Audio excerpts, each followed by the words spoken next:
long time never saw private eyes like these before. Freeze. You okay, Kelly? You okay, Bree? Don't you get it? Charlie's Angels invented a whole new kind of television. I thought it was ridiculous, jiggle TV. I don't jiggle much, so I really didn't have to worry about it. I'm just saying, personally, I wore a bra. The smash hit created an instant superstar. I was the athletic one. A Farrah frenzy. Kate was the smart one. Come on, calm down. Jackie was the beautiful one. Hi. But when the cameras weren't rolling, the ride got bumpy. Shelley, hit the brake! She didn't want to be there. You can't quit, you're fired. We just came to this impasse. In the next 2 hours, you'll find out what really happened behind the scenes with exclusive interviews and rare clips. Anything you say, darling. For the first time ever, all 6 angels will reveal their backstage secrets. Oh, I can't believe I did that. There were a lot of divorces. I'm not an exhibitionist. These gals ruled the Nielsen ratings and kicked the pants off the bad guys. This is Charlie's Angels TV Tales. It's an invitation you can't refuse. Like a martini.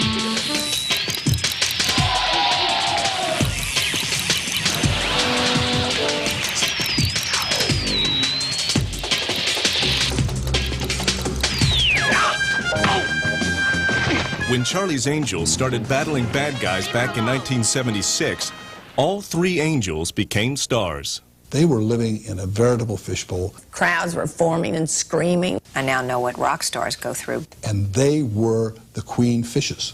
But one angel became an overnight phenomenon. Knock, knock, knock. It's me. Farrah mania was sweeping the country.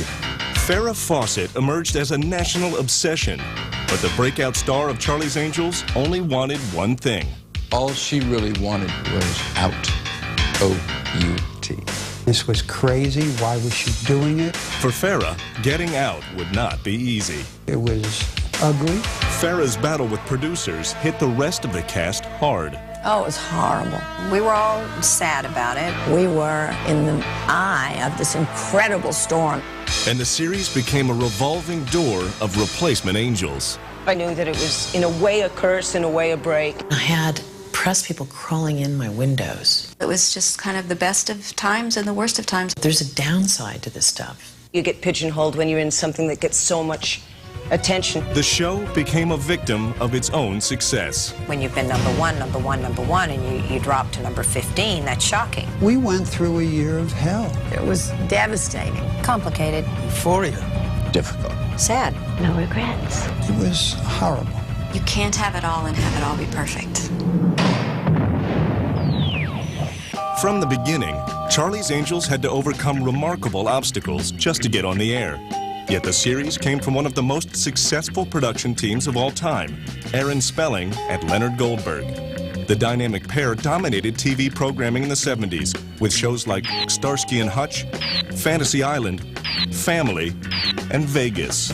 The 2 men first worked together during the 60s when Goldberg was a network executive. I knew him for a long time when he was with ABC, and we became friends then.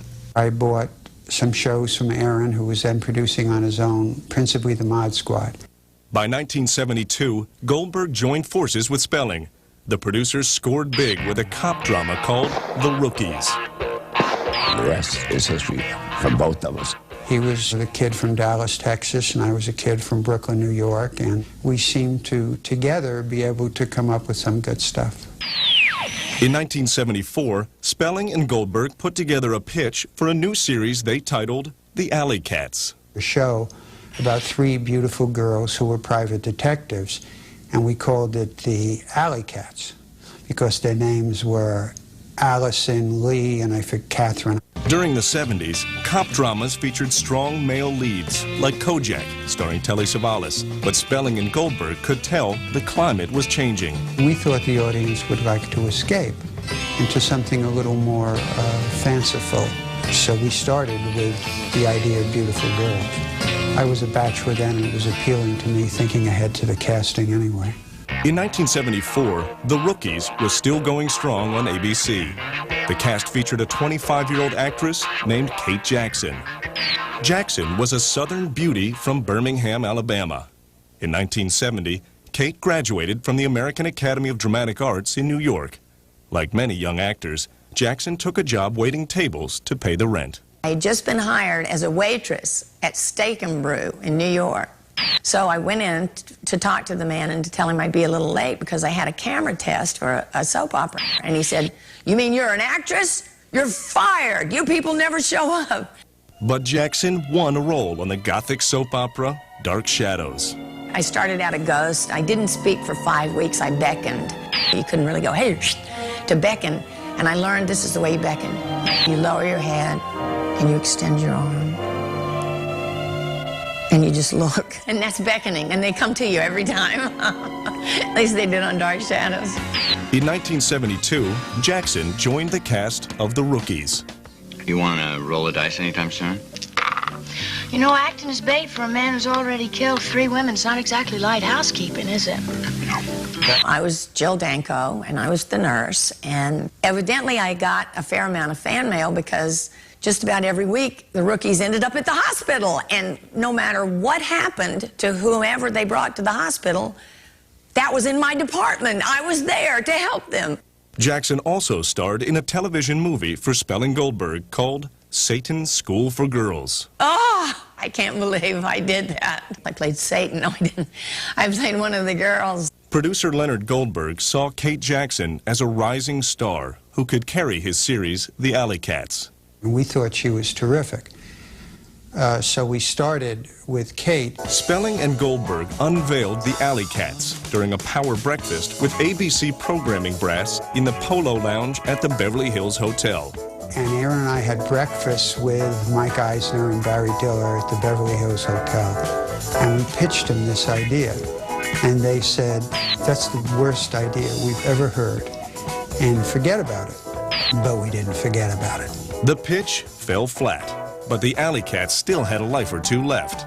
A few months later, the idea was revived when the producers discovered an unlikely pair of partners, Hollywood glamour couple Robert Wagner and Natalie Wood. R.J. Wagner and his wife, Natalie Wood, had done a movie, her only television movie at the time, called The Affair. And part of their salary for the movie was they would receive 50% of the next pilot that Spelling Goldberg shot. Spelling and Goldberg realized the Wagner's contract could revive the Alley Cats. Page 19 said ABC would pay $25,000 to develop a script to be owned jointly by their company, Rona Productions, and Spelling Goldberg. Goldberg then presented the Alley Cats idea to Robert Wagner. When I saw RJ, I told him the idea because we were going to be partners, and he said to me, "That's a terrible idea for a television series, but you guys know what you're doing. If you like it, go ahead." With the Wagners on board, the producers convinced the network to let them develop a script for the Alley Cats. But even with a script, network execs still weren't interested. The project was shelved at ABC, and this time the idea seemed dead for good. But nothing is forever in TV. By 1975, ABC had a new head of programming, Fred Silverman. Silverman was best known for turning CBS into a powerhouse with sitcoms like All in the Family and The Mary Tyler Moore Show. Silverman was intrigued by a new trend, action shows with feminist themes, like Policewoman, starring Angie Dickinson, and The Bionic Woman, with Lindsay Wagner in the title role. I think it at least exposed the networks to the fact that a woman could actually be in an action show. Silverman gave a green light to make the Alley Cats pilot, starring Kate Jaclyn. The actress jumped right into the creative process. I went in, and Aaron and Leonard and I sat around, and I gave them some of my ideas, and they didn't like them much, and they gave me some of their ideas, and I didn't like them much. Goldberg, Spelling, and Jaclyn continued brainstorming. I stood up and said, "Okay, but what if you had, say, 3 women who worked for, my eyes just happened to fall on the speakerphone on Aaron's desk. Somebody that they never saw because he called them. And they were detectives, and he would call them to give them their assignment. And his name was like, I don't know, Harry or something." Then the creative team went to work to give the angels their wings. She and Len and I were talking about what to call it. she suddenly said, I have an idea. We said, what?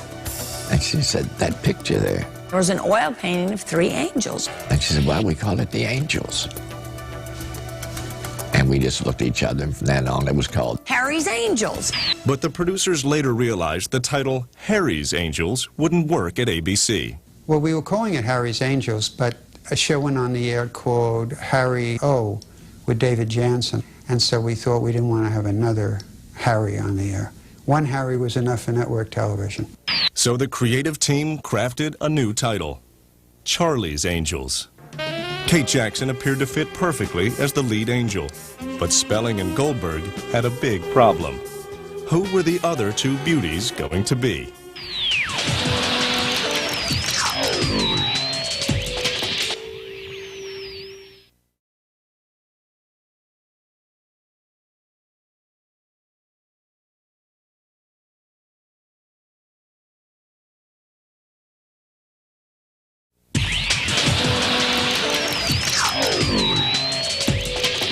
In 1975, a casting call went out for a new pilot called Charlie's Angels, starring a blonde, a brunette, and a redhead who could kick butt and solve crimes. We thought if you have a dark-haired girl, you have a blonde, we should get a redhead. That's how deep we were at the time. Producers Leonard Goldberg and Aaron Spelling already had their brunette, Kate Jackson. They planned to build their show around her playing head angel Kelly Garrett. But they still needed 2 more angels, and one of them had to fit a very specific profile. She was the quintessential California girl. She was beautiful, blonde, very optimistic, and very athletic, outdoors. The producer's quintessential California girl actually came from Texas. Farrah Fawcett was a sexy 27-year-old blonde from Corpus Christi. Farrah was breathtaking. I mean, her hair, her smile, her teeth, I mean, everything was perfect. Farrah launched her career in TV commercials. Mother always told me, sit up straight, eat all your vegetables, and stay out of small foreign cars. But Joey, Mother never told me about Ultra Bright. My mother thought that all that whitening would make me too exciting, so Mother never told me about Ultra Bright. By 1969, the model turned actress with a bit part on the TV series I Dream of Jeannie. Oh, look, honey, I know you're crazy about me and all that, but just for tonight, try to keep your paws off me, okay? This is an official party. Anything you say, darling. Anything I say. 4 years later, Farrah hooked up with popular TV star Lee Majors. She was married to a very handsome television star, Lee Majors, who was the star of The $6 Million Man. Before Kate Jackson ever met Farrah, she spotted Fawcett and Lee Majors at a Hollywood party. I remember looking at them and thinking, that is the most beautiful couple I have ever seen in my life. I don't have a chance in this town, you know. In 1975, Farrah turned up on shows like Harry O, as well as her husband's series, The $6 Million Man. Producer Aaron Spelling recognized Farrah's star potential after casting her as a stewardess in a TV movie. There was a twinkle in her eyes, and her eyes told you everything. I had done a show called Murder on Flight 502. She just had this small part in 502, but we loved her. And it was kind of a big ensemble piece. Sonny Bono, a very eclectic group of people. It was a Spelling Goldberg show. She used to come over with Lee Majors and play tennis with Candy and myself. So we got to know her quite well. Spelling and Goldberg decided Farrah had the goods to be one of Charlie's Angels. Well, we just cast her, and we thought she'd be great. And then we looked for the 3rd girl. Kate and I went in and read with a few girls. Finding that elusive 3rd angel was difficult. We couldn't find any redheads that we liked. One of the producers of Charlie's Angels at the time, Rick Husky, was familiar with Jaclyn. They had gone out a few times, so when her name came up, he suggested her. I had an audition, and it didn't go well. Jaclyn does not do well for cold readings.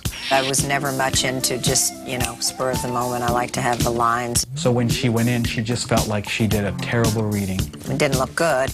The show's silent partner turned out to be Jaclyn's guardian angel. Actor Robert Wagner still owned 45% of Charlie's Angels. Wagner was so impressed with Jaclyn Smith when she appeared on his CBS series Switch that he decided to help her get a second audition. RJ called in and said, you know, you really got to see her. So really, he was very instrumental in me getting the role. Jaclyn Smith was a stunning 29-year-old beauty from Houston, Texas. As a girl, Smith dreamed of becoming a ballet dancer. I studied dance from a young age, and I went to New York to study with Balanchine and the School of American Ballet. At the urging of friends, Smith traded in her dancing shoes for dramatic acting roles on shows like McCloud and The Rookies. But the first time most people saw Jaclyn Smith was in TV commercials. So Wella Balsam shampoo is the only shampoo for me. Try it for regular or oily hair. You'll love your hair. Although Smith's first audition for Charlie's Angels did not go well, her second attempt was much better. I went in, and it was a lark, and I really didn't think much about it. She was a relatively inexperienced actress, but we thought she would develop over time. It was always inferred that she got the job because she was dating Rick Husky, but that relationship was over. She simply got it because she sparkled in front of the camera. She walked in and we just looked at each other and said, oh my God. That second reading also convinced her future co-stars. Jaclyn came in and we knew, yeah, she's the one. We liked one another. Kate was from the South, Farrah and I from Texas. We had a lot in common. Farrah was the only married angel. Kate and Jaclyn at the time were both single, and neither one had time for a social life. These girls were constantly working. The ladies were ready to roll, but the network chiefs still needed some convincing. And then the three of us went to the network, and we thought we were just going to meet the people at the network. And then we discovered we were going to read so that they could see how it sounded, and we all, Farrah and I, looked at each other and sort of freaked out. But we read, and it must not have gone too badly because we did the pilot. With all three angels in place, the producers turned their attention to Charlie. Originally, Aaron Spelling cast Gig Young as the voice of Charles Townsend. The debonair, Oscar-winning actor had a smooth, sophisticated voice, exactly what Spelling needed. But Gig Young also had a devastating drinking problem. Well, it's unfortunate because he was a big movie star at one point, and we were very fortunate to get him, and he had a great voice. But he just had some personal problems that prevented him from delivering a performance that we thought we needed. So the producers called in actor John Forsythe. The only voice of Charlie, the only person to do that. I mean, the way he did it was just terrific. John Forsythe was a familiar face on television, though no one would ever see him on Charlie's Angels. During the late 1950s, Forsythe played the lead on Bachelor Father. In 1969, Forsythe starred as a college professor on the series To Rome with Love. Forsythe was a reliable veteran who could carry a part even if he wasn't on camera. He did this Charlie stuff as if it was the Bible. Actor David Doyle also joined the pilot cast. After launching his acting career on Broadway, Doyle spent a year on the TV sitcom Bridget Loves Bernie in 1971. Doyle landed the part of John Bosley, Charlie's business associate, without even reading for the role. He didn't have to audition. He's a wonderful actor. He has a great sunny disposition. He plays comedy very well. David Doyle was the consummate pro. He was just terrific. I mean, you needed him. You needed Bosley. And Bosley needed to be just the way David played him for it to work. Actor David Ogden Stiers rounded out the cast as Scott Woodville, Charlie's personal attorney who helped Bosley give the Angels their assignments. With the cast set, a 90-minute pilot episode of Charlie's Angels began shooting in July 1975. Guest stars for the pilot included Bo Hopkins, Diana Muldaur, and yet another Texan, a young actor named Tommy Lee Jones. I remember him being very, very nervous, and I've thought about it later as I've seen all the wonderful, marvelous performances he's done, that his hands were shaking. But I guess, again, that was the beginning for him. But he was good. He was great. The pilot script was crafted to make one angel the star, the character named Kelly. Kate Jackson was supposed to play that part, but she changed her mind. Kelly was really the best part in the pilot, and it was written for Kate. When I read the script, I liked the Sabrina character better, and I called Aaron and said, could I be Sabrina, please? She wanted the challenge of being, you know, this sort of debutante fashion plate. I became Sabrina instead of Kelly. Sabrina may have been fashionable with clothes, but cars were another matter. Oh, the only thing I didn't like about my character was that she did drive that orange Pinto. Every time you cut to Charlie's office, there was that Pinto parked in the front, so you could never forget, Sabrina drives an orange Pinto. But it was amazing how in a car chase that Pinto could go. That Pinto could really speed along. I'm not laughing at the orange Pinto. I'm laughing with the orange Pinto. Jaclyn Smith took on the featured role of Kelly Garrett, but the network suits wanted to fire Smith after the first day of shooting. When we shot the pilot and the network saw the first day's dailies, they wanted to replace Jackie Smith. They said, well, she's not, you know, she's not good enough. They were very serious about wanting to replace Jackie. It was scary. It was the first time I'd had a lead in a series. You have butterflies, you have nerves. I mean, you're learning. I mean, it was a whole new world, a whole, you know, whole education for me. Spelling and Goldberg went to bat for their young actress. Aaron and I fought them very vigorously and said, we think she's going to be a big star, and we think you're wrong, and so why don't you watch some other people's pilots and let us do what we do. And so they acquiesced. The producers dodged a bullet, at least for the moment. Smith was still Angel material. Once the pilot was completed, however, the producers prepared for another old-fashioned showdown. ABC's head of programming, Fred Silverman, loved the pilot, but network president Fred Pierce had some problems with the script. Fred Silverman's right-hand man was former ABC executive Seymour Amlin. It showed promise, but it was a risk. The networks had this stupid thing about women can't carry a series. And they were very nervous about that. Very nervous about having women do action-adventure. The network decided not to schedule the pilot, so the producers immediately called a meeting with Pierce. We looked at each other and, oh hell, here we go. Unless Spelling and Goldberg could convince the network chief to change his mind, Charlie's Angels would be axed before the 90-minute pilot made it to the tube.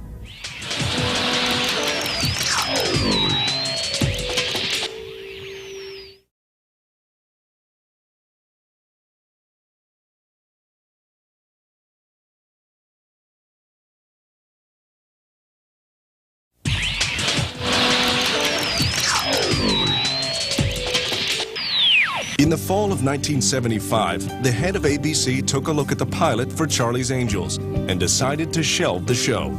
But the network boss gave producers one last chance to save their series. They kept saying, well, what makes it different? Aaron Spelling and Leonard Goldberg ad-libbed a setup. Something about how the Angels graduated from the police academy, but a man named Charlie took them away from cop work and hired the Angels as private eyes instead.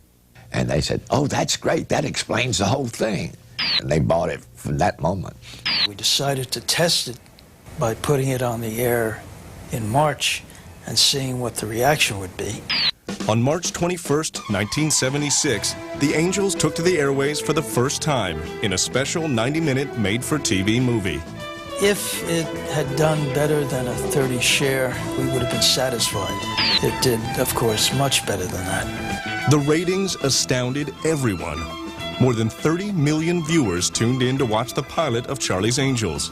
On the Nielsen scale, the show pulled a 49 share, meaning nearly half the people watching TV at the time were watching Charlie's Angels. That was a score usually reserved for big events like the Super Bowl. The numbers were unbelievable. As soon as it was over, I turned the television set off and I said, we got a winner. And it got this enormous rating. Oh, wow. There's no way to describe it. We knew we had touched a nerve somehow. Today, when you see all the competition in cable, and none of the shows have those kind of ratings. Euphoria. We felt we might have another hit. The Angels cleared a huge hurdle, and the network decided to reward them. ABC slated the show as a regular series for the fall season. The cast and crew took over a permanent spot on the lot of 20th Century Fox in Century City. Soundstage number 8 wasn't exactly heaven, but it became the new home for Charlie's Angels. We had fun. The chemistry was great. We all kind of bonded together. Kate, who had done a series before, she'd done The Rookie, so she was like, you know, the mother hen, you know. She would say to us, do this, and she was kind of the bossy one, but we all, you know, adored each other. We were all different, you know, each came brought something different to the show. There was one casting change, however. David Ogden Steyer's character was dropped from the show. 1 year later, Steyers joined the cast of MASH for 6 seasons as Major Charles Winchester III. Then, during the summer of '76, while the first episodes were in production, a craze began that changed the fate of Charlie's Angels months before the fall premiere. When Charlie's Angels started, Farrah Fawcett was always bigger than the show. I think the show always had to try to catch up to Farrah. The Farrah phenomenon began after her pinup poster was released in July 1976. Over the next 6 months, the sexy poster sold more than 7 million copies and turned Farrah into an icon. I saw that this poster could represent something to everyone. Because she was this sexy but all-American girl, you know, with this beautiful smile. Hundreds of thousands of men had their first sexual experience with Farrah. She just wasn't there. It was a great poster, you know. I think it really captured Farrah and her essence. The unusual thing about it, besides her beauty, etc., was with that red bathing suit, was nipples pushing against the fabric of a bathing suit. Had never been part of what people realized could turn on the male species. While the poster was building a big sizzle for Charlie's Angels, trouble was already brewing on the set. The cast got along great, but the creative team was coming under fire from the network for bad scripts. That summer, Barney Rosenzweig joined Charlie's Angels as one of the show's producers. Charlie's Angels was a silly piece of fluff that wasn't going anywhere, they thought, and was going to be a failure, they thought. Everyone was feeling the pressure. On September 22, 1976, Charlie's Angels debuted as a weekly series. Charlie's Angels kicked off in the Nielsen Top 10, with the debut episode coming in at number 8. I now know what rock stars go through because it had such a success right off the bat. We were shooting, you know, all summer, and I've always felt like we had this great little secret because it wasn't on the air yet, but I knew it was going to just go bananas. Wait! I am not a yo-yo! 3 beautiful babes chained together delivered exactly what a young male audience was craving. The 4th episode ranked number 3 in the Nielsen ratings. We did have some really singularly high episodes. I think it was Angels in Chains, and I had a 42 share, which was unheard of then. We were chained together, but we were just chatting and talking. When one of us had to go to the honey wagon, there would be, you know, you'd have your arm sticking underneath the door to the porta potty, to the bathroom thing, and the chain was long enough that the person who was on the other side of the door could have their arm like that and still be, you know, doing whatever they had to do. And so we remained chained together for about a week and got to know each other really well. It was fun. It was just a hoot. That was probably one of the most memorable and fun because we were chained together and it had all these cliche things. How long has it been since you've been sprayed? Get cute in here, and you can get hurt. In the fall of '76, Angel Mania was going full force. Everybody wanted to know them. Everybody wanted to have them at their dinner party, to be at their event, to wear their clothes, to be on their magazine cover. They were in incredible demand. You have a half an hour to get ready, girls. Ready for what? You're going to a party. And believe me, it's an invitation you can't refuse. ABC was flooded with fan mail, averaging 18,000 letters a week. Most of that mail went to one angel in particular, Farrah. There is pretty, and there is beautiful, and then way above that, there is Farrah Fawcett. With Farrah front and center, the Angels soon found themselves on the covers of magazines like People and TV Guide. By November, the ratings shot straight up to primetime heaven when the show reached number 1, and the trio scored the coveted cover of Time magazine. The show was no longer just a success, it was a total sensation. I mean, it was unbelievable. Aaron Spelling and Len Goldberg, they call us and say, "You're number 1." They were so thrilled for us. It just became part of the culture, and there's no way to stop it. And it didn't go away. It went on and on and on.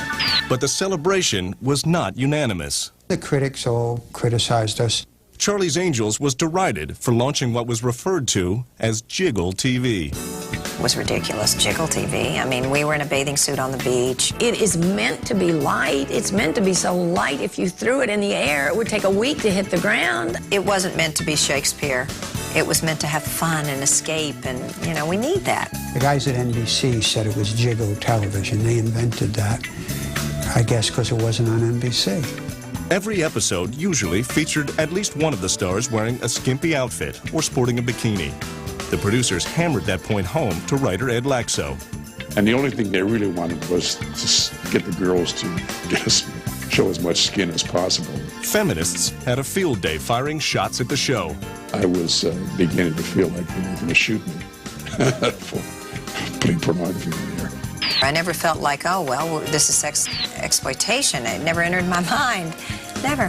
There were people who said that it was putting women down because we were doing it. And I was saying, don't you get it? It's the first time there were 3 females who had leads. They should be applauding that there's 3 women as leads instead of 3 men in a series. This is showing you that women can do anything. We were independent women, empowered women. Despite a few battle scars from critics and feminists, the first season's success of Charlie's Angels was nothing less than magical. But a time bomb was ticking. Kate Jackson had top billing, and she was making a lot more money than her co-stars. I got a feeling this whole thing's about to explode. Hey, wait. Kate made, I think it was like $10,000 a week, and Farrah made $5,000, and Jaclyn Smith made $5,000.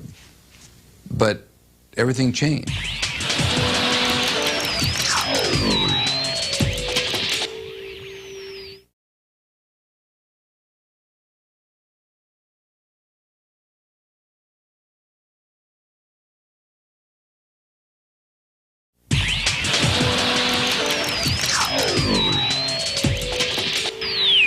During the fall of 1976, millions of Americans had something in common: a raging case of angel fever. One angel in particular was getting most of the attention. Farrah Fawcett Majors was a national obsession. Farrah became an overnight phenomenon. I mean, she was nearly legendary status within a matter of months. I mean, it was just a Farrah frenzy. She was very smart, and she was more savvy about merchandising than I was, and she knew that she had done this poster, and it was hers. Everything was Farrah, Farrah, Farrah. What do I think of Farrah Fawcett Majors? I love her. Oh, she's a very beautiful girl. She's a beautiful girl, and she has fantastic hair. I like her. The sexy blonde hypnotized men, and women everywhere wanted the Farrah look. Farrah's former stylist, Alan Edwards. The interesting thing about her hair was, it was the first long hairstyle that became famous. The women all did their hair like Farrah, and they wanted their daughters to grow up and be like her, and men wanted to marry her instead of just sleeping with her. The Farrah craze sparked look-alike contests in Hollywood. The Farrah Fawcett look-alike winner.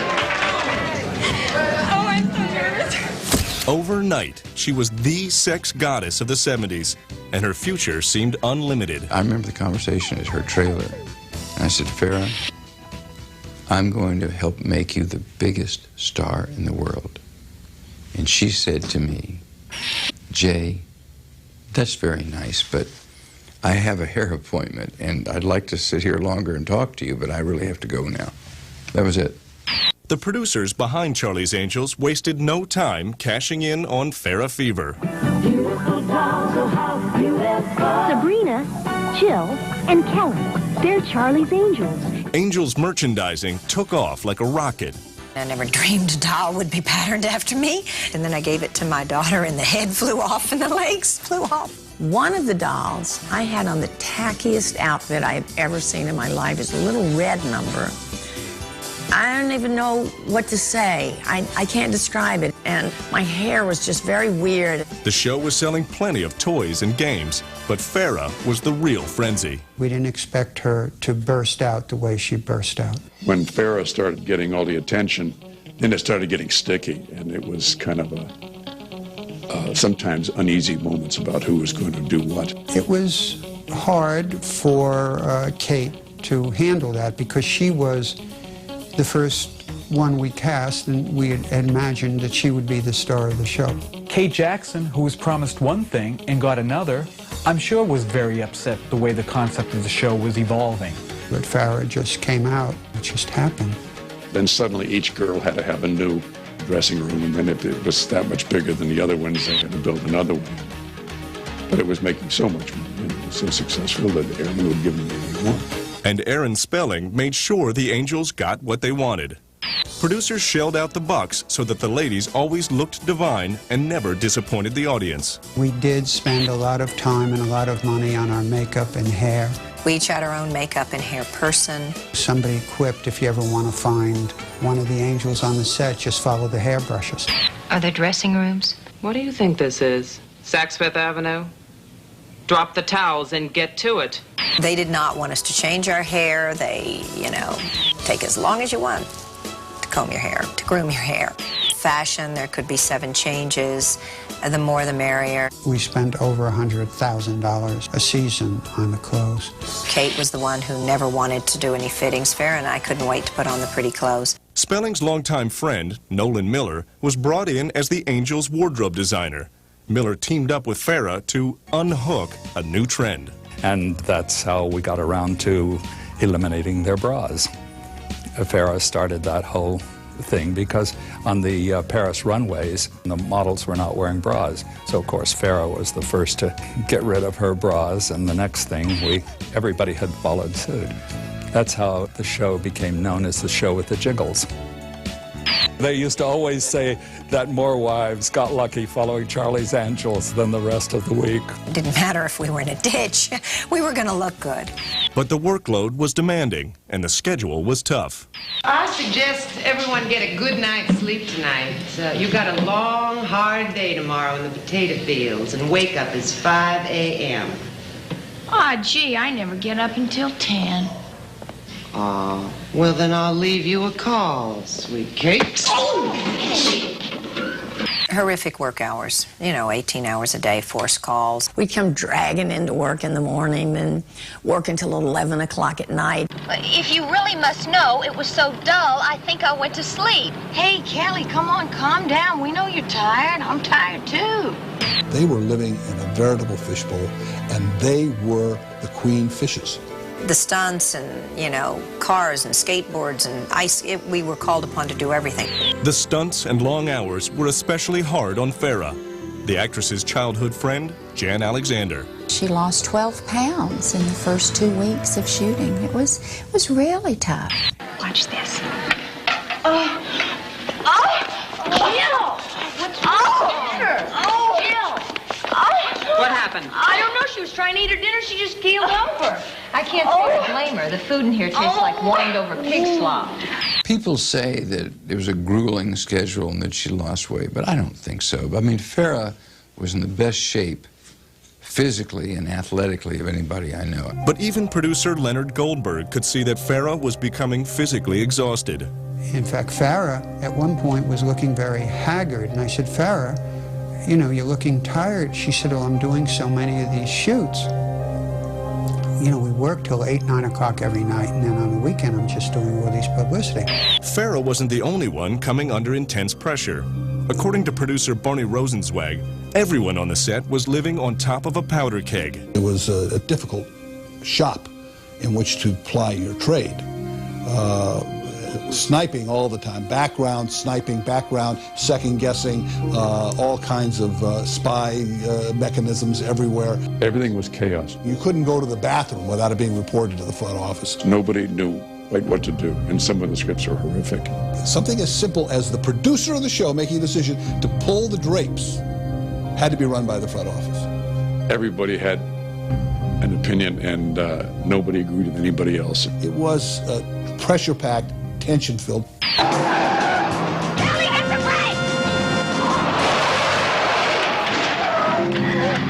Tensions were high and tempers flared. Everyone appeared to be stressed out. But Farrah's former manager, Jay Bernstein, believes the real source of pressure on Farrah was her husband, Lee Majors. I could tell that Lee was not happy because he is a very traditional man and wanted a traditional marriage with a traditional wife. From the beginning, Majors reportedly insisted on adding a clause to Farrah's contract that allowed her to come home to cook him dinner every night. Her husband would wake up in the morning and she'd be gone to hair and makeup, to Fox, while he had to make his own breakfast on the way to Universal to do the $6 Million Man. He'd come home at night dead tired, and she wasn't there yet. Bernstein claims Majors was eager to see his wife walk away from the series. He was very unhappy, and his attitude to me was, look, this family makes $55,000 a week, and I make 50 of it, he said. So this is ridiculous. You know, I don't want this to continue. Jay Bernstein says the fireworks began in February at the 1977 People's Choice Awards, where Lee Majors gave Candy Spelling some devastating news about Farrah's future with Charlie's Angels. Aaron Spelling, his wife Candy, was being nice with Lee and saying next year's going to be so exciting. We're going to go to Europe. We're going to do all these things. And Lee just looked up and said, well, she's not doing the show next year. Candy Spelling was stunned, and so was Jay Bernstein, who managed both Farrah and Lee Majors at the time. Bernstein assured Mrs. Spelling he would straighten everything out the next day. So I called Lee, being sure that he was joking. And he said, no, that's it. And he said, and by the way, you always said, Jay, that the actor should never be the villain. You want to be our manager? Okay, then you be the villain. If there was tension behind the scenes, the problems did not show up on the screen. Charlie's Angels finished the year at number 5 in the Nielsen's. For the first time in history, ABC, the perennial third-place network, reached number 1. And one of the reasons was Charlie's Angels. It meant a lot to me because we had struggled when I was there. Milton Berle made his famous joke. I know how to end the Vietnam War, put it on ABC, it won't last more than 13 weeks. So we were the butt of a lot of jokes. So it was very gratifying to be part of making them number 1. The show's formula looked perfect, but there was a big question lurking. Was Farrah Fawcett too big to stick with a TV series? Even the actors wondered if she would return for a second year. Well, I don't know. I can honestly say I surely hope so. I talked to her the last day we were working together, and we were kidding around about it, and she said, you wouldn't be angry, would you, if I don't come back? And I answered quite honestly that everybody's got to make their own decisions. The sexy blonde with the perfect smile and the figure that launched countless fantasies was about to break a lot of hearts.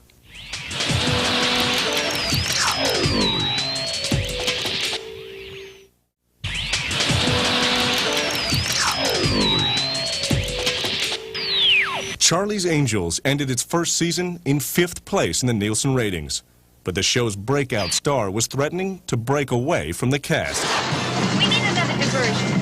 Like? Come on, I'll show you. At 50 miles an hour? 60!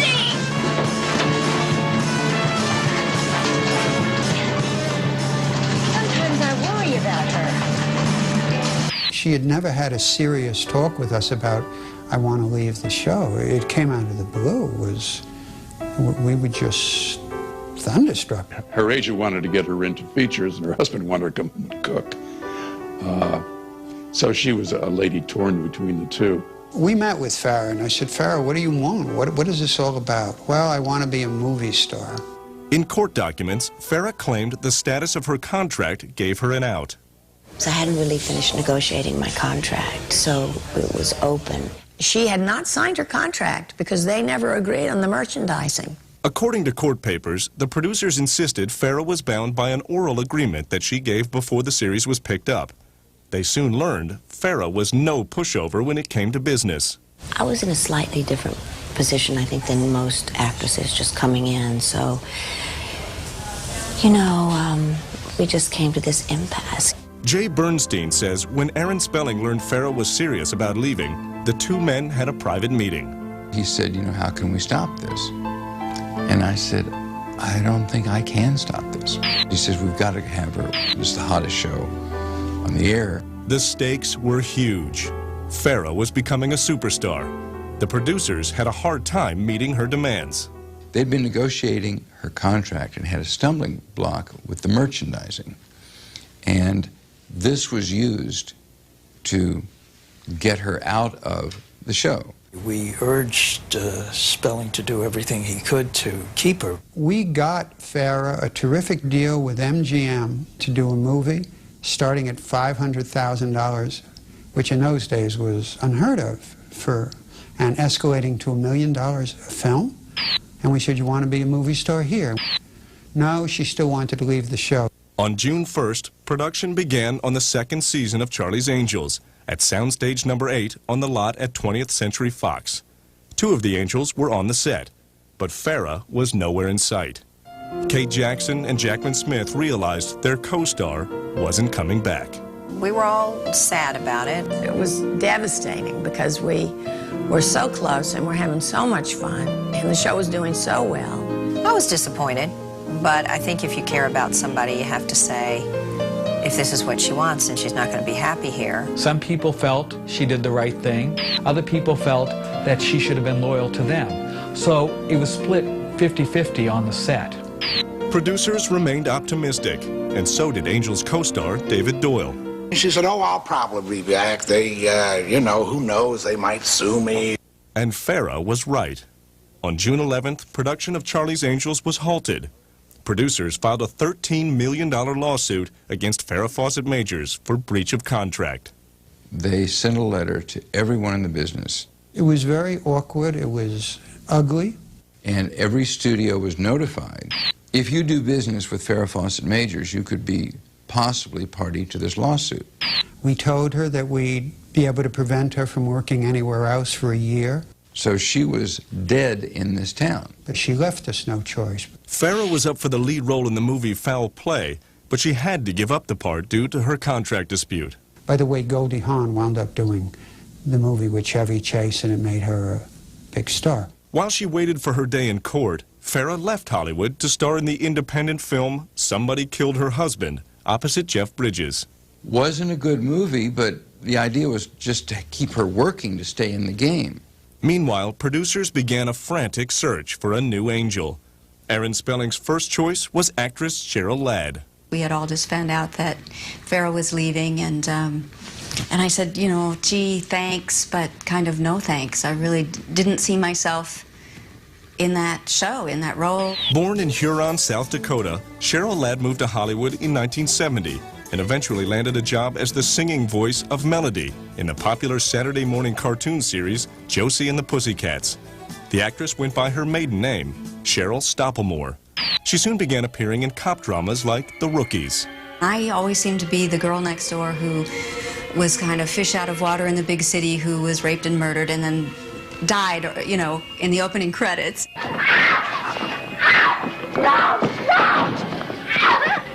In 1973, Cheryl Stoppelmoor became Cheryl Ladd. That year, she married actor David Ladd, son of the celebrated Hollywood star Alan Ladd. Besides landing a husband, Cheryl was also making a name for herself in Hollywood. Aaron Spelling was so impressed with the young actress, he decided to cast her in his 1973 television movie, Satan's School for Girls. And worked with Kate, as a matter of fact, in that movie. And Aaron was very aware of me, and I was kind of a favorite of his.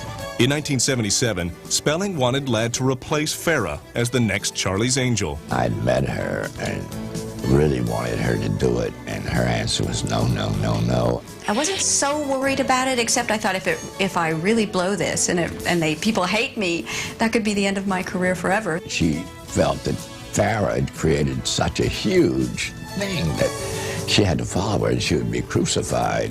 Ladd turned down Spelling's offer. Disappointed, Spelling and Goldberg continued their search for a new angel. They came across 23-year-old Kim Basinger, who had guest starred in the highly rated Angels in Chains episode. I just hope I can measure up. But Aaron Spelling couldn't get Cheryl Ladd out of his head. Her eyes gave you the sense of never having done a thing wrong. She was really an angel. It just came right through.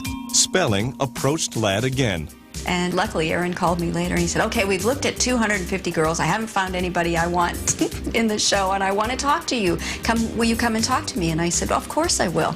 Spelling met with Ladd to ease her anxiety about joining the cast. I just don't really feel like I could be Farrah. I mean, only Farrah's Farrah. And he said, no, no, no.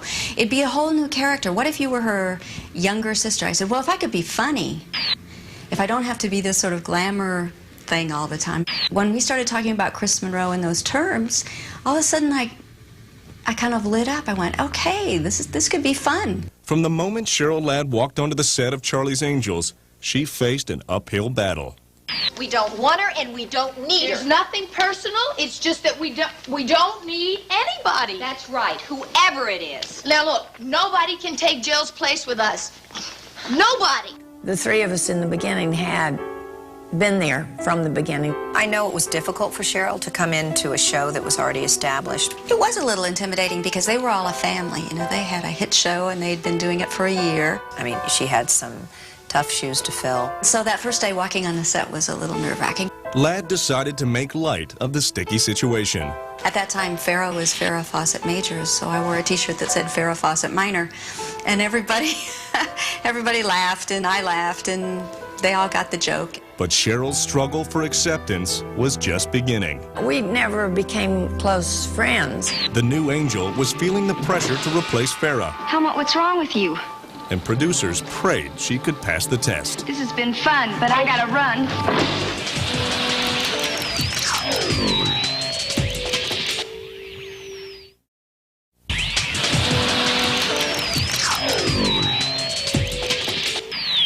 The second season of Charlie's Angels started with a cliffhanger.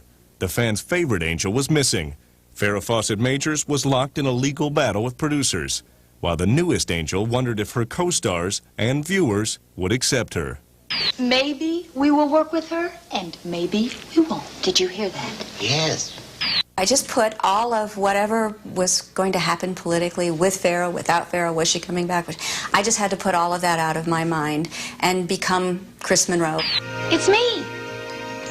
Who? Chris Monroe. Everybody was a little nervous about, are we going to have a show or not? So all of that was out there, and there was lots of pressure around it. With Cheryl Ladd in the cast instead of Farrah, the chemistry between the angels was not the same.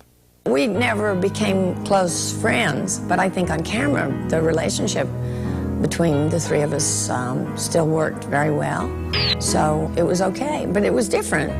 She was easy to work with, open, and, you know, really, she gave as good as she got. I know it was difficult. I would not say there was any kind of, oh, welcome to the show, because nobody was relaxed. When Cheryl got there, she had it tough. I mean, they were rough on her. Some days Kate would talk to her, and some days she wouldn't. But Jaclyn didn't want to get in mixed. She was afraid that if she was too nice to Cheryl, that then Kate would be on her case. It was that kind of a bad balance. And whatever animosity happened between those two, it was very uncomfortable for Jaclyn. The tension drove Ladd to seek advice from series writer and producer Ed Laxo. She says, they make me feel uneasy. All I ever said to her was, you're terrific, I love you. To keep doing what you're doing, and this too will pass. Ladd found a true friend and bonded with Bosley. Dear David Doyle, early on, he just took me under his wing and helped me keep a sense of humor, particularly early on in the beginning when it was so stressful and so tense. He just kept being my buddy and my friend. To spark viewer interest for the upcoming season, the cast and crew went to Hawaii to shoot Angels in Paradise. You know, we really couldn't go out. People were in the halls, outside our room. We had thousands and thousands of people around us all the time. We had to have guards. I had never had sort of that much attention. It was a whole other way of living. It was fun and exciting and overwhelming and hot. The producers were worried about much more than the heat in Hawaii. A crucial test was right around the corner. Judgment Day for the Angels came on September 14th, 1977, when Angels in Paradise premiered. We were very, very concerned. Everybody was really kind of holding their breath. We didn't know how it would be judged. That certainly wasn't a love note I found on the car. No, and that bullet could have been meant for Chris. Yeah. The cast change did not hurt Charlie's Angels at all. Angels in Paradise scored first place in the ratings. The show was still on top. America fell in love all over again with a new angel. You can imagine how relieved all of us were and how much less tension there was after the airing of the first show. We knew that Farrah wouldn't be missed. It was just such a great, great celebration. Toy makers were eager to cash in. Sabrina, Kelly, and Chris. Yes, Charlie's Angels. Beautiful dolls. It was a little bizarre because I had a child who was playing with dolls, you know. To have a mommy doll, I don't know, it was a bit strange for all of us. The Angels' popularity was not confined to the home front. They were sizzling overseas, too. One royal fan paid a personal visit to the Angels, an eligible bachelor named Prince Charles. We thought, why is he coming to our set? He was saying that he and his mom, in particular, really liked the show. The Angels had fans around the world, yet critics still hated Jiggle TV. Well, come on, it wasn't Shakespeare. That is an unkind cut, wench, though truly spoken.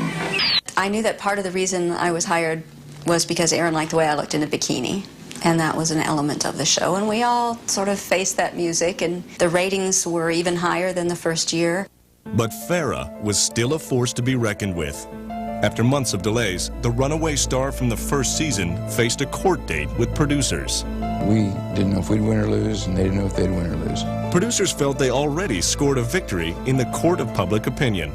During a special screening of the John Travolta movie Saturday Night Fever, a test audience in Cincinnati booed when Farrah's famous poster was shown on the big screen.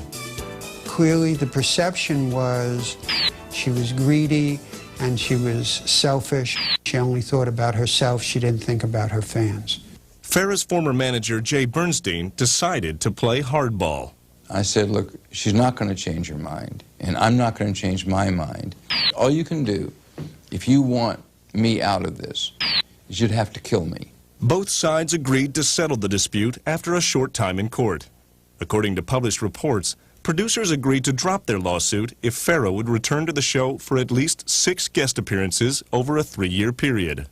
Hollywood's golden girl emerged from the courtroom untarnished. Farrah was all smiles as she walked away, and she kept that famous smile all the way to the bank. She would get more for a week than she would have for the whole season. Published accounts have indicated the producers agreed to pay Farrah approximately $150,000 per guest appearance, but those terms were not disclosed publicly at the time. So we had to sign contracts that for 15 years we wouldn't tell anybody this. The Angels had a lot to smile about, too. Their show finished the second season at number 4. The show's ratings were even higher without Farrah. But in season 3, Farrah was returning in a few episodes for a role she didn't want. All she really wanted to get, I can say in one word, was out. They didn't exactly roll out the welcome wagon for me.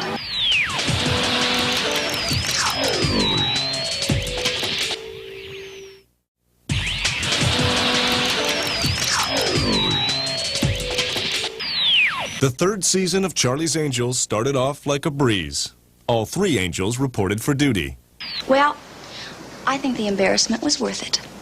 The season also brought one of the most anticipated events of the entire television year. Farrah was coming back to Charlie's Angels. Everybody was a little nervous. I was particularly a little nervous because I didn't know how she would be with me. And I guess she didn't know how I would be with her. Jill? There was a knockdown battle after Farrah left the series. Her guest appearance was part of a court settlement with producers. Farrah's homecoming was bittersweet.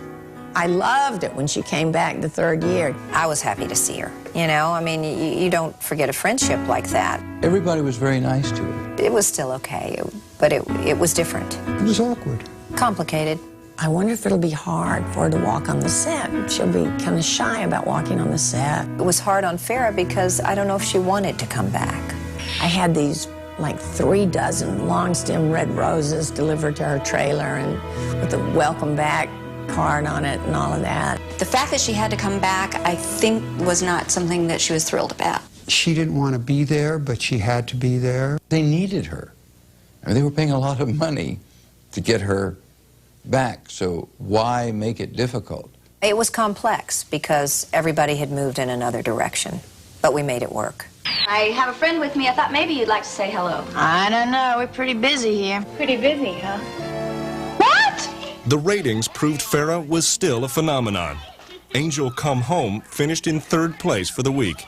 It was great when she came back. It was really fun. It was like old times. But the old times didn't last long. Another Angel was about to make a permanent exit. Kate Jackson had her eye on the big screen, and she landed the role of a lifetime. That was tough because Kate had an offer to do a very good movie, and we had to tell Kate that she couldn't do it, and that didn't endear us to Kate. The inner turmoil Kate had to deal with, losing that part to do a television series you're still unhappy for, was emotionally hard on her. She was right about the movie. It was Kramer versus Kramer, and an actress named Meryl Streep got her part. Kate's personal life was in much better shape. In August 1978, Jackson married actor Andrew Stevens, son of celebrated actress Stella Stevens. Then in October, the Angels heard wedding bells again as Jaclyn Smith walked down the aisle for the 2nd time. Smith married actor Dennis Cole. They were happy times for Smith, but Kate Jackson was forced to deal with a professional disappointment. The following spring, Jackson watched Meryl Streep win the Oscar for the role that she was forced to give up. Jackson reached a turning point. As an actress, I felt that I had sort of done all I could do with that character and with that role. Kate wasn't happy with the show. It was not a love fest. I kind of thought, gee, we're getting a little lax here in some of the scripts, and I'm getting a little frustrated. She did her work, and she could be difficult, but she did the work. The movie Turned Down was, I guess, the final straw. After 3 seasons of crime busting on Charlie's Angels, Kate Jackson decided to hang up her wings. It was difficult because she was with us at the beginning. We tried to talk her into staying because now we would be losing a 2nd of the original Angels. She just said, I can't do it anymore. I've just done it enough. I want to try some other things. I really felt I had served it well, it had served me well, and it was time to move on. In the final episode of the season, Sabrina raised her glass in a poignant toast. To next year. And many, many more. Those were Jackson's last words as an Angel. It's hard, and we hated to see it happen, but we weren't that surprised. I don't have any regrets. She had reached a point where she wasn't happy. I didn't think maybe I'm making a mistake, or, oh, gee, I'm so sad this is all coming to an end. It was just, it was time. But Charlie's Angels had another problem.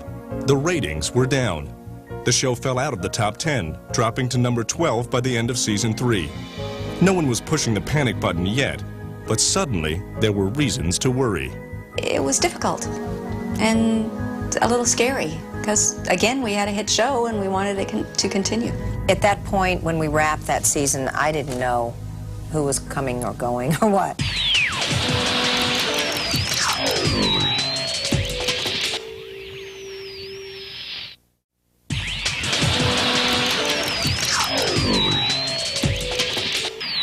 The 3rd season was no charm for Charlie's Angels. Ratings took a dip, and Kate Jackson left the show at the end of the year. With the loss of another original Angel, the producers were feeling deja vu all over again. We just kind of threw up our hands and said, oh, hell, what next? More than 5,000 women were considered for Angel's Wings. Among the contenders were future stars Michelle Pfeiffer and Connie Selica. Sherry Belafonte, daughter of singer Harry Belafonte, was also in the running for a while, and so was actress Catherine Bach. Bach didn't become an angel, but she played another sexy character for 6 seasons as Daisy Duke on the CBS series The Dukes of Hazzard. A different Bach, and no relation to Catherine, stole the spotlight in the spring of 1979 when the New York Daily News reported former Bond girl Barbara Bach was the new angel.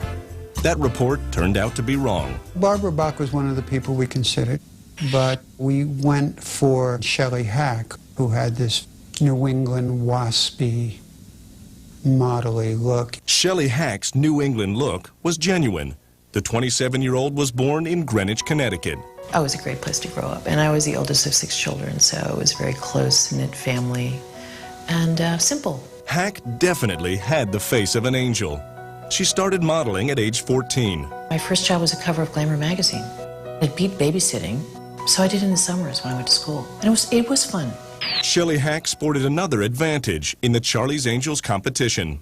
Kinda young, kinda now, Charlie. Kinda free, kinda wow, Charlie. Kinda fragrant that's gonna stay, and it's here now, Charlie. I just had this amazing feeling that something really good was about to happen, and it did. I was in love with her from the Charlie commercials. And I went to Erin, I said, oh, please, please hire her. She'll add such style. Turning a Charlie girl into one of Charlie's Angels seemed like a natural. I got this phone call from my agent. Just jumped out of the shower and I'd lost a lens. There were all these driplets of water and one of them was my lens. So I was crawling around the floor and phone rang. I picked up the phone and he said, Aaron Spelling wants to see you. The looks were very, very important because, we had 3 beautiful angels to start with. Then we lost one, replaced it with another beautiful angel. Now we're losing another angel. And I think you need somebody who's going to blend in with their beauty and style. And Shelley was the one that we chose. I thought she was a great choice because Shelley brought this East Coast quality, and certainly hers was a departure and different than anybody that had been on the show. I love Shelley Hack. She's just a great girl, just a great girl. I was on the evening news. I was in all the newspapers. It was a huge deal. Shelley brought a lot of different things to the show. Shelley Hack made her debut on September 12th, 1979. Jaclyn and I are kind of looking at each other like, well, here we go. Let's hope this works. The episode Love Boat Angels rated #1 for the week, but it was the last time the Angels ranked on top. It's a little odd, don't you think? Yeah. Very odd, I'd say. Fans were not thrilled with Charlie's newest angel. I got such weird questions from the press. Well, you haven't got a lot of acting experience. How can you possibly, have enough experience to do this show? I just kept trying to be really supportive, and boy, I really understood how tough it was to come on and be the new girl. Had been there, done that. And so I just tried to give her as much support and be as loving and helpful as I could be. I don't know what happened to her. I think that she was in over her head a little bit. I don't think enough time was taken with her character or how she was going to fit in with us. It was an awkward introduction. I was hardly in the first couple shows. I don't know why that is. It was really unfortunate and unfair for Shelley. I think she felt very insecure, and she got to where she wasn't being so pleasant. She got very demanding and very, kind of difficult about her wardrobe and everything, which was not what any of us expected. Meanwhile, Charlie's Angels lost its time slot to the NBC sitcom Different Strokes. We were disappointed, but we all kind of realized it was missing something. We didn't know what. The usual network promotions for Charlie's Angels failed to spark viewer interest. I think people got disillusioned a bit with the show. Even Farrah Fawcett could not reverse the Angels' poor ratings trend. Her final guest appearance registered the lowest rating of the season, finishing at #34 for the week. By that time, the magic was gone. The magic was also gone out of Farrah's marriage. In 1979, she once said, "Men no longer run my life, I do." She set out to do what she thinks is right for her. Farrah split from husband Lee Majors. Both stars were working full-time in feature films. So they really had less time than they did while they were both doing television series. Farrah began a steamy romance with her husband's friend, actor Ryan O'Neal. The lack of time together took its toll on the marriage, and they ultimately divorced. There were some prices to be paid. Fawcett wasn't the only angel who ended up in divorce court. There were a lot of divorces on our show.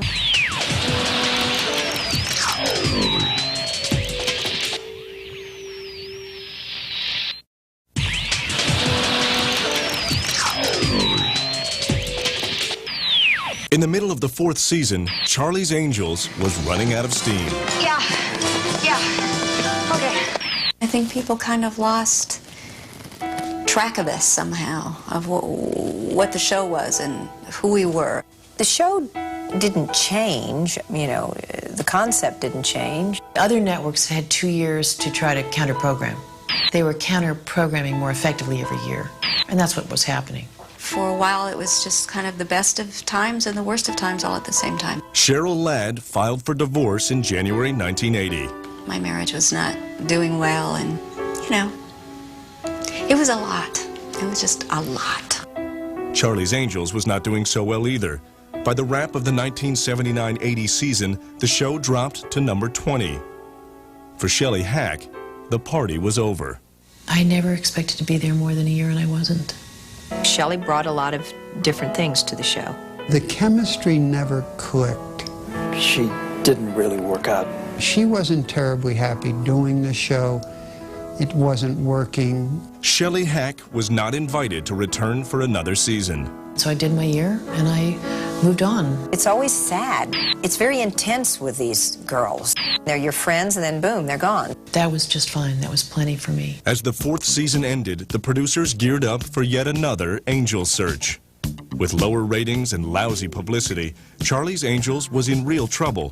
The pressure was on to find a perfect angel who could save the series. I think at that point, they thought that was a plus for the show because it was always a surprise. Who is the new angel going to be? I don't remember who we saw. It was like, do we have to do this? To make matters worse, Jaclyn Smith, the last original angel, announced she was leaving at the end of the 5th season. I was on a hit show. I learned a lot. I made a lot of friends. But I thought I was ready to move on at that point. From the show and her marriage. In June 1980, Smith separated from her second husband, actor Dennis Cole. I wish everybody would understand that when a young lady takes a role in a series, she has very, very little time of her own. And she doesn't have the time to give her husband or a boyfriend the time that's necessary. Everyone prepared for a bumpy ride going into season number 5. By the time the 5th year rolled around, I think Jaclyn was like, okay, I'm done. I've had enough.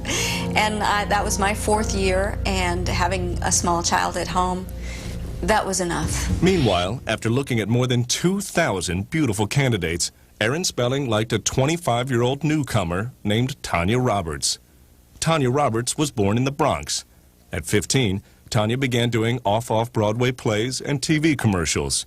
Tanya met her future husband, Barry Roberts, waiting in line for a movie. I went out with him, we became best friends, and like a few months later I asked him to marry me, and we've been together ever since. In 1975, the newlyweds left the Bronx behind and headed to Hollywood to find success.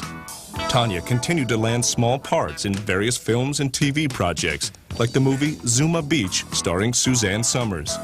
In 1980, Tanya auditioned to become an angel. The sexy redhead was exactly what the producers were looking for. We tried to go for someone who was a little more street, a little more urban, a little more ethnic. All of a sudden, I got a big break overnight.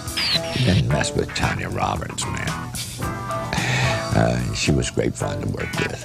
Ooh, honey. She, again, brought another whole earthy quality to the show.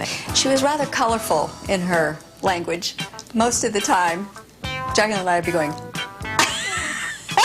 but she had us laughing. She was so enthusiastic. She was thrilled to be there, and she worked very hard. I thought this could work. It's different, and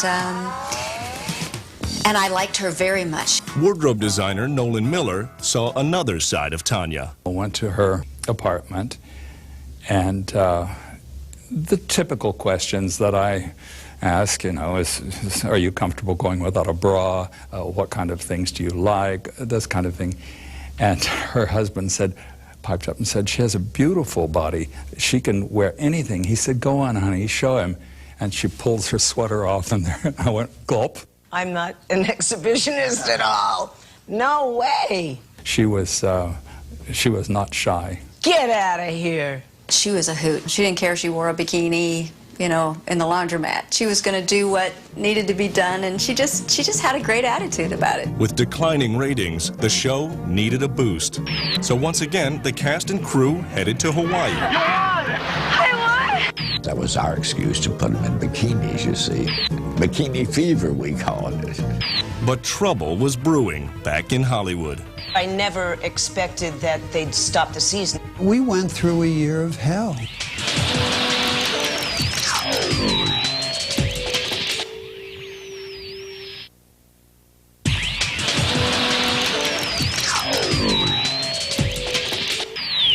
The 5th season of Charlie's Angels began with a trip to Hawaii, but the shoot was cut short. Production came to a sudden stop when the Actors Union went on strike on July 21st, 1980. The cast and crew packed up and returned to Hollywood, where the work was less glamorous. I remember carrying a picket sign, walking around the studio with David Doyle. That was strange. The actors' strike continued for 3 months. The walkout pushed back the debut of the fall TV season into October and November, creating chaos and pressure to score ratings quickly. We were down for those 3.5 months, and we hadn't had enough momentum, really, to build before the strike came. By the time the Angels made their season debut on November 30th, 1980, they also had a new time slot on Sunday nights and much tougher competition from Archie Bunker's Place on CBS and Chips on NBC. ABC decided it wasn't good enough to be #1. They had to win every single half hour on television. So they moved us to Sunday night because they weren't winning Sunday at 8. The network was bearing down on producers to put the Angels back on top. After the season's opening night, the Angels had reason to celebrate. The show landed in the Nielsen Top 10 for the week. We went to Hawaii, and that brought the rating up quite a bit. Still, Charlie's Angels was battling to stay alive. Despite the addition of Tanya Roberts as a new street-smart angel, the show's ratings went into a nosedive. It was evident from the numbers we were getting that the show had lost its zing. After years of rating supremacy, the show that launched Jiggle TV lost its sizzle. People magazine even asked, "Is the jiggle up?" You know, I have dreams that look like this. Yeah, but when it speeds up, I bet it's gonna feel a lot more like a nightmare. By February, the show dropped to 59th out of 66 shows. On February 21st, 1981, ABC placed Charlie's Angels on hiatus. I never expected that they'd stop the season any more than anyone expected the strike would happen. So those things happen, and they're unfortunate. A little disappointment and a lot of relief. I think I was tired by that time. It looked like the Angels solved their final case. Toward the end, I think it just a lot of things, and Kate leaving, and then Shelley, and it just all seemed to kind of implode on itself somehow. I think everybody was ready to say goodbye at that point. But the network brought back the series in June and returned the show to its original time slot on Wednesday night. Oh, how could you do that? We were simply trying to find a time period where it might, work to enable us to, keep it for another season. Well, we kind of like to finish what we started. 4 new episodes struggled against reruns on the other 2 networks. The series, which debuted with Super Bowl-sized ratings and climbed all the way to #1 in its first season, was getting clobbered by The White Shadow on CBS and Real People on NBC. ABC made it official. Sorry, Charlie. Sorry, Charlie. Sorry, Charlie. Charlie's Angels was canceled. It was kind of a mutual decision that we thought the show had run its course. Since it was, fairly expensive, it just didn't pay to keep it on. It kind of hits you that you're not going to be coming back to the studio and have that same parking place that you've had for 4 years. It changed my life, I mean, it really did. I don't know for better or for worse, but it was what was meant to be. I was so sad because, it was a big break for me, and I was really sad. And everyone else was jumping for joy. I walked away thinking this was an important time in my life and a good time in my life. Poor Tanya was just getting on a roll, and it ended for her, which is really, that was sad. I was dragged for a day, and, I got over it. It's all in your upbringing, and, I had signed a contract for 5 years. I don't mean to sound like goody two-shoes, but that's my feeling, you know, you uphold your contract and you fulfill it, and I did, and I loved it. All we wanted was a successful show. We didn't want to become this icons, but it's still, when it's over, it's over. It's hard to walk away knowing you're not going to see those people every day again. It's sad. The final episode, Let Our Angel Live, aired on June 24th, 1981. And then, Charlie's voice went silent. But the Angels would take flight again in a very big way. It was hard for me to sort of revisit the past.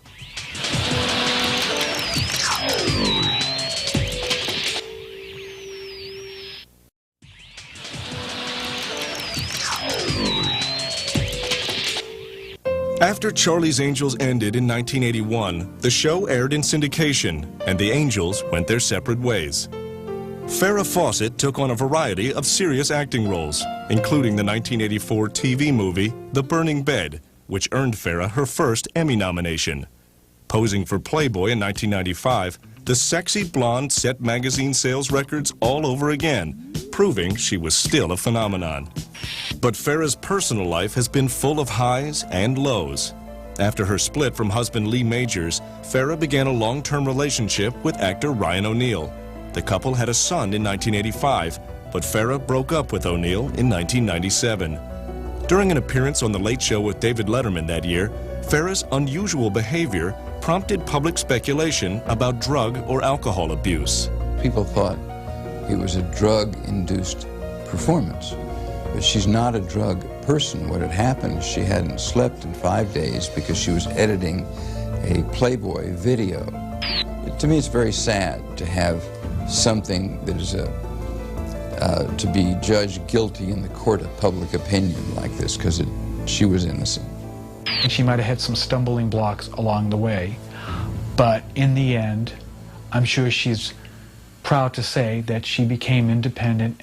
In 2002, Farrah seemed in good spirits with her guest appearances on the CBS series The Guardian. 4 years after Charlie's Angels, Kate Jackson returned to primetime with 4 hit seasons on the CBS series Scarecrow and Mrs. King. But Jackson went through 3 marriages, all ending in divorce. In 1987, Jackson was diagnosed with breast cancer and underwent a lumpectomy. 2 years later, Kate endured a mastectomy. And the public still rallied for her during her illness. Kate, to this day, is cancer-free. She adopted a child who is 8 now. She's doing well, and she continues, as all the other Angels, to try to do her best in the entertainment field. Like Jackson, Jaclyn Smith racked up 3 marriages and 3 divorces. But in 1997, she walked down the aisle a 4th time. Smith shares another tie with Jackson. In 2002, Smith became a breast cancer survivor after undergoing a lumpectomy and radiation treatment for the disease. She was dubbed the Queen of Miniseries for so many years, raising 2 wonderful children, and yet keeping her values. I can't tell you any woman that we worked with ever, as sweet as Jaclyn. The other Angels also enjoy active careers. Cheryl Ladd won critical praise for her work, including her portrayal of Grace Kelly in a TV movie. I've done 35 films of movies, television, got to do Broadway. Who knows if that would have been there for me without Charlie's Angels. The show took its toll on Ladd's personal life. You're not going to have it all good all the time, and nobody told us that part, that something was always going to suffer, whether it was your children or your marriage or your work. You can't have it all and have it all be perfect. Shelley Hack appeared in the ABC series Jack and Mike in 1985, but the show only lasted 1 season. Today, Hack works as an international media consultant. Mostly I deal with media and politics and how media relates to building democracy. So I've worked a lot in Bosnia, Albania, Croatia. Tanya Roberts posed for Playboy in 1982, then went on to star in several films, including a turn as a Bond girl in A View to a Kill, with Roger Moore as Special Agent 007. When you've been in something that's as high profile as The Angels or Bond, it's like it never ends. There's always interest. It just goes on and on. Tanya returned to primetime TV in 1998 for 3 seasons on the Fox series That 70s Show. She left the series in 2001. The actor, remembered as lovable Bosley, David Doyle, suffered a fatal heart attack on February 26, 1997. He was 71. David Doyle was a dream. He was so much the spirit of the show. He just kept making me laugh. He just kept being my buddy and my friend, and I just could never thank him enough. I miss him. The original Angels believed the secret of the show's success was their special bond. I think it was the camaraderie, you know, between the 3 of us. I mean, and I think I can say that with certainty. The 3 of us clearly had a real friendship, a real emotional bond, and it showed. Although most critics panned Charlie's Angels, then and now, the Angels themselves are proud of the show's impact. We were all like 3 grown-up Girl Scouts. We never slept with anybody. We were just always stood tall with each other. I still meet all kinds of kids. They're grown up now. They go, I used to play you. We used to run around in the neighborhood, you know. It was really, in a way, a really good model for kids because it showed young girls that they could be anything. In 2000, Angel Mania was born again with a big screen version of Charlie's Angels. The film starred Cameron Diaz, Drew Barrymore, and Lucy Liu. I think the movie version is 10 times bigger because of all the stunts and everything that they have in it, and the tricks that the young ladies do are marvelous. Physical tricks. I'm not talking about tricks in the sack or anything. Okay. Jaclyn Smith returned to her original role of Kelly Garrett for the movie sequel in 2003. Smith performed with second-generation Angel, Drew Barrymore. I did a scene with Drew, and she's incredible. And she had watched this show as a young girl, and it made an impression on her. Die-hard fans continue to celebrate the series, and so does the ex-Angel who was there when the show was created. We were at the right place at the right time, and the country was ready for it. It will always stay in my mind as one of the greatest fun things we've ever done. All we ever meant to do was just entertain you, just give you an hour, let you have a little fun with us. Anytime I do my Charlie's Angels impersonation, of course, I go, freeze. You okay, Kelly? You okay, Bree? I cannot tell you how many thousands times I said it. On my tombstone, it's going to say, freeze. You okay, Kelly? You okay, Bree? It seems like I just said it a billion times, but that was Charlie's Angels. We need relief in television, and that's what Charlie's Angels was, and I guess that's why, it's still alive today, because it's a winning concept. It's a bit of fantasy, and we all need that in life. God. Hi, whoops. And you're going to be watching Angel? Sorry. What is it you're watching, Charlie's Angels? Oh, poo, this is getting me cuckoo. Stay tuned for more Charlie's Angels TV tales. Hi, I'm Tanya Roberts, Charlie's Angels. Oh, excuse me.